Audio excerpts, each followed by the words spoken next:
Hello दोस्तों, मेरा नाम है धीरज और आप देख रहे हैं नीड टू नो। तो गुरु, बात ऐसी है कि मैं जब वीडियो का टॉपिक ढूंढ रहा था तो अचानक बवाल चीज मिल गई। इस टॉपिक के बारे में पढ़ने के बाद तो दिमाग हिल ही गया। सोचा इसके बारे में तो वीडियो बनाना ही पड़ेगा। तो हमारा आज का टॉपिक यह है कि क्या सच में भारत को 99 सालों के लिए आजादी मिली थी और क्या ब्रिटेन सच में फिर से 99 सालों के बाद भारत पे राज करेगा। चलिए जानने का प्रयास करते हैं। पाकिस्तान तो कांग्रेस की लाश पे बन ही रहा था, लेकिन इंडियन इंडिपेंडेंस एक्ट 1947 का विरोध किसी भी नेता ने नहीं किया, ना गांधी ने ना इस चर्ची ने। सभी ने ब्रिटेन का नौकर बनना स्वीकार किया था। वाकई में मुझे तो दोनों देश भारत और पाकिस्तान पर हंसी आती है, जो कश्मीर को अपना बनाने की कोशिश करते रहते हैं, क्योंकि ये दोनों देश भूल जाते हैं कि कश्मीर किसी के पास भी जाए वो आखिर रहेगा ब्रिटेन क्वीन के अधिकार क्षेत्र में ही। भारत को स्वतंत्रता देने का विचार तो 1942 में ही कर लिया था, पर 1948 तक का समय अंग्रेजों ने भारत का बचा हुआ माल लूटने के लिए लिया था। लेकिन जब अंग्रेजों को ये पता चला कि कुंजामल ठक्कर का पोता यानी ये चर्ची टीबी के कारण जल्दी टपक जाएगा,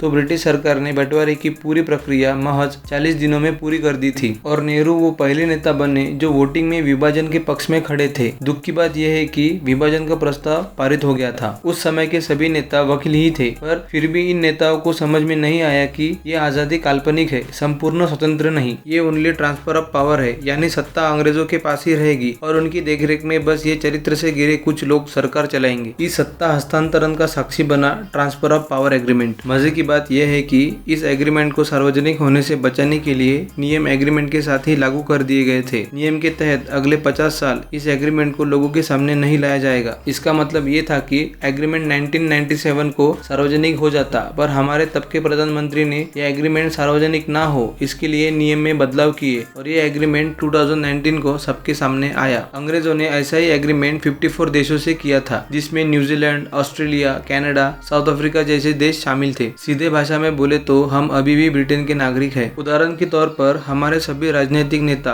ब्रिटेन और इन 54 देशों में बस ब्रिटेन के नेता के तौर पर देखे जाते हैं। खैर, ये सब बातें तो जानना जरूरी था ही, पर इससे भी मजेदार ट्रांसफर ऑफ पावर एग्रीमेंट की कुछ शर्तें हैं। चलो वो भी जानने का प्रयास करते हैं। लाखों साल पुरानी अपनी ये मातृभूमि हमें ही इन अंग्रेजों ने 99 सालों के लिए भाड़े पे दी है। साथ ही भारत का संविधान आज भी ब्रिटेन के अधिकार क्षेत्र में आता है। ब्रिटेन नेशनलिटी अधिनियम 1948 के तहत हर भारतीय, वो चाहे किसी भी धर्म का हो, वो ब्रिटेन का नागरिक ही जाना जाता है। दिमाग हिलाने वाली बात यह है कि भारतीय संविधान के कुछ आर्टिकल जैसे 366, 371, 372 और 395 इनको बदलने की ताकत भारत की संसद में तो क्या भारत के राष्ट्रपति के पास भी नहीं है। इसी के साथ भारत के राष्ट्रपति, प्रधानमंत्री, चीफ जस्टिस और सभी राज्यों के मुख्यमंत्री शपथ के साथ साथ ब्रिटेन से एकनिष्ठ होने की शपथ भी लेते हैं। जनाब, हमारे गुलामी का आलम यह है कि आर्टिकल 348 के तहत सुप्रीम कोर्ट और संसद में केवल अंग्रेजी भाषा का उपयोग होगा। इसका मतलब हम जो सब अंग्रेजी सीखने की कोशिश करते हैं वो भी एक गुलाम होने का सबूत है। इतना ही नहीं, हम उन 54 देशों में से किसी भी देश पर पहले हमला नहीं कर सकते और न ही किसी भी देश को अपने साथ मिला सकते हैं। ऐसे बहुत सारे नियम और शर्तें ट्रांसफर ऑफ पावर एग्रीमेंट में है। अगर वो एग्रीमेंट आपको पढ़ना है तो मैं लिंक डिस्क्रिप्शन बॉक्स में दे दूंगा। गंभीर करने वाली बात यह है कि भविष्य में भारत ने अगर किसी भी नियम को तोड़ा तो